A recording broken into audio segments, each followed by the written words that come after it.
So this is again about the definition of irrationality, and the question is, are there reasons for our irrationality? And some irrationalities, we have no reasons for them. For example, money. Very hard to think about money. It's a new invention. How are we supposed to know how to deal with it? So that's part of it. But there are irrationalities that make some sense. For example, emotions. Emotions are inherently irrational, but they're also useful. Imagine you're an animal in the jungle 20,000 years ago. You're running around. All of a sudden, you see a tiger. What do you want to do? Do you want to start computing? What should I do? What will he do? What's the cost? What's the benefit? No. You want a system that gets you to run around and run away as fast as possible. That's how emotion works. They start from the outside world, how it influences us, and they get us to behave in a certain way without thinking.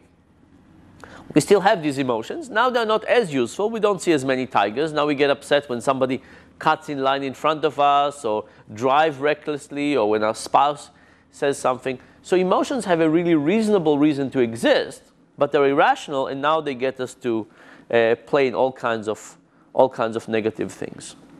The other parts of irrationality is about how much we care about other people. Human beings are inherently social beings. We live in communities. We used to live in smaller communities. We live now in bigger communities.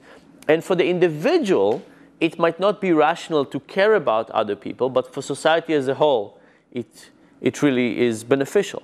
So we've developed strategies about caring about other people, willing to help them, expecting them to help us, that actually creates lots of irrationalities, but lots of benefits.